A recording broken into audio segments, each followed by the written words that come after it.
कृष्णाय वासुदेवाय हरये परमात्मने प्रणतक्लेशनाशाय गोविन्दाय नमो नमः। पुञ्जीभूतं प्रेम गोपाङ्गनानां मूर्तिभूतं भाग्यधेयं यदूनाम् एकीभूतं गुप्तवित्तं श्रुतीनां श्यामीभूतं ब्रह्ममय सन्निधत्ताम्। मधुरमधुरमेतन् मङ्गलं मङ्गलानां सकलनिगमवल्ली सत्फलं चित्स्वरूपं शक्रदपि परिगीतं हेलया लीलया वा भृगुवरनरमात्रं तारयेत् कृष्णनाम। जिनके नाम का सुमरन करने से मन में शांति का अनुभव होता है, जिनकी लीलाओं का चिंतन करने से चित्त शांत हो जाता है, जिनके गुणों का गान करने से हृदय आह्लादित हो जाता है, उन भगवान श्री कृष्ण के प्राकट्य उत्सव की सभी वैष्णव जनों को, सनातन धर्मावलंबियों को बहुत बहुत शुभकामनाएं।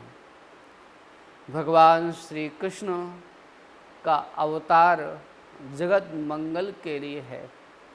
रामचरितमानस की वे प्रसिद्ध पंक्तियां आप सभी ने श्रवण की होंगी। जब जब हो ये धर्म की हानि, वाड़ही असुर अधम अभिमानी, तब तब धरि प्रभु विविध शरीरा, हरहि कृपा निधि सज्जन पीरा। उतवा भगवत गीता के माध्यम से आपने श्रवण किया होगा। यदा यदा हि धर्मस्य ग्लानिर्भवति भारत, अभ्युत्थानमधर्मस्य तदात्मानं सृजाम्यहम्। जब जब धर्म की हानि होती है, अधर्म की वृद्धि होती है, तो धर्म की रक्षा के लिए, अधर्म के नाश के लिए उस परम चेतना, उस परब्रह्म परमात्मा का प्राकट्य होता है, अवतार होता है। और अवतार के भी अनेक भेद हैं।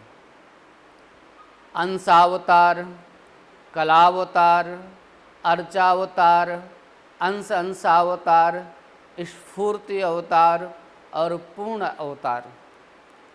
अंशावतार में, कलावतार में अनेक अवतार आते हैं। जैसे कलावतार में वेदव्यास जी का अवतार है, स्फूर्ति अवतार है जो तुरंत होता है, और फिर इन सब अवतारों के बाद पूर्ण अवतार।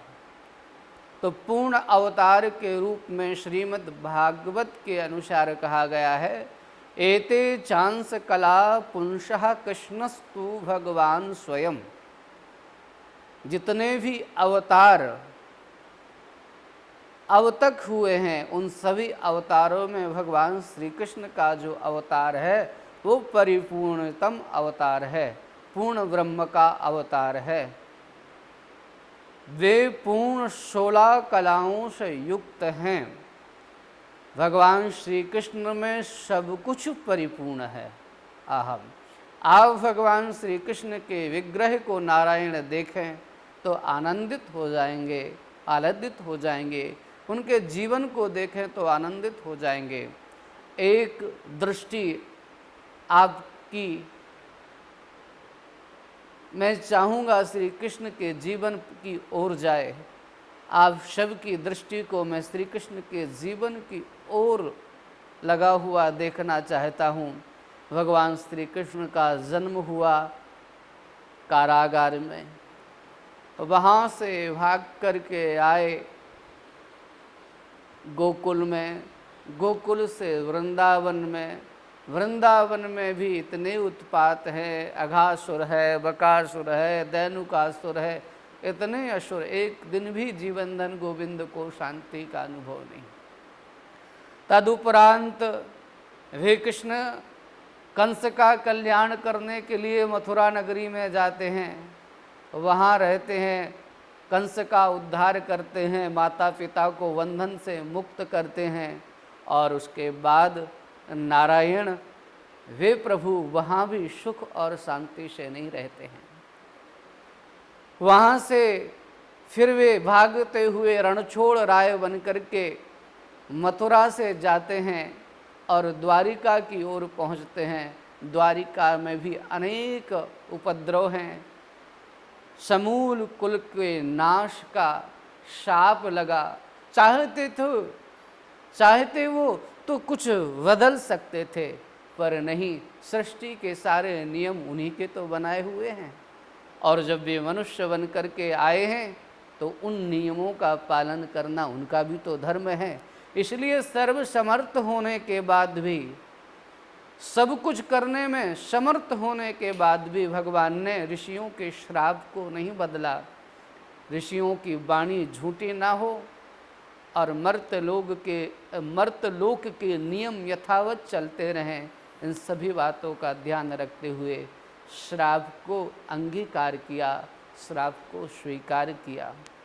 इतनी विकट परिस्थितियां जीवन में, इतने संकट जीवन में, इतने उतार चढ़ाव, इन सब के बीच में भी अगर श्री कृष्ण को जानना है और देखना है और समझना है और उनके चरित्र से कुछ सीखना है, तो सभी वैष्णव जगत से मैं निवेदन करूंगा, सनातन धर्मावलंबियों से निवेदन करूंगा, आप सब से एक प्रार्थना करूंगा कि इन सब चीज़ों में एक चीज़ बहुत ही सीखने जैसी है, और वो है कि विभिन्न परिस्थितियों में, विभिन्न आपदाओं में भी श्री कृष्ण की मुस्कान में थकान नहीं है। वे हर परिस्थिति में मुस्कुराते रहते हैं। आज भी श्री कृष्ण के ललित त्रिभंगी श्री विग्रह को जब हम देखते हैं तो ऐसा लगता है कि आज भी वे मुस्कुरा रहे हैं और हम सभी को मानो सिखा रहे हैं कि जीवन में चाहे कैसी भी परिस्थितियां आएँ, मुस्कुराना बंद नहीं करना है, मुस्कुराना छूटना नहीं चाहिए, मुस्कुराहट से दूरी नहीं होना चाहिए। हम मुस्कुराते रहें तभी कृष्ण भक्त हैं। कृष्ण के भक्त के मुखारविंद पे तो निरंतर एक सुचिस्मित, एक सुंदर मुस्कुराहट उसके चेहरे पर बनी रहे, यही उसकी भक्ति की सबसे बड़ी पहचान है। तो जन्माष्टमी के इस पावन अवसर पर आप सभी को शुभकामनाएं देते हुए एक संदेश भी मैं देता हूँ कि आप कृष्ण के हैं तो जिंदा दिली से जिएं, मुस्कुराते हुए जिएं, जहाँ जाएं, जिस स्थान पर जाएं, अपने आनंद से भर दें, अपने आसपास के लोगों को भी आनंद से भर दें। कुछ लोग महफिल में चले जाते हैं तो महफिल में बिल्कुल आनंद भी होता है तो लोग शांत हो जाते हैं, अरे वो आ गए, वो आ गए। और कुछ लोग महफिल में चले जाते हैं तो पूरी महफिल आनंद से भर जाती है, पूरी सभा आनंद से भर जाती है। कृष्ण का भक्त मतलब थिरकता हुआ, नाचता हुआ, गाता हुआ, हर बात को सहजता से पार करता हुआ जो ऐसा व्यक्ति है वो श्री कृष्ण का भक्त है। तो ऐसे भावों के माध्यम से, इस ऐसे जीवन के माध्यम से आप अपने को भगवान श्री कृष्ण का भक्त होने का भाव प्रकट कीजिए, सब जगह आनंद बिखेरिए। यही जन्माष्टमी का मूल उद्देश्य है। नंदस्त्वात्मज उत्पन्ने जातालाधा महामना आहूय विप्राण वेद ज्ञान स्नाहता शुचि रलंकृतः।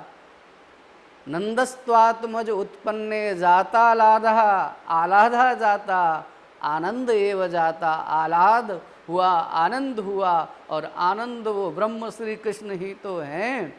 तो आनंदो ब्रह्म बजानात, उस ब्रह्म निर्गुण निराकार निरीह निर्विशेष निरुपाधिक पर ब्रह्म परमात्मा का प्राकट हुआ। तो आज हम आनंद बाँटें, रोते हुए को हंसाएं, भूखे को भोजन दें।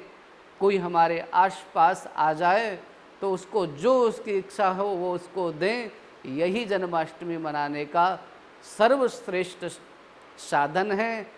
इसी भावना के साथ आप सभी को पुनः पुनः जन्माष्टमी की बहुत बहुत शुभकामनाएं।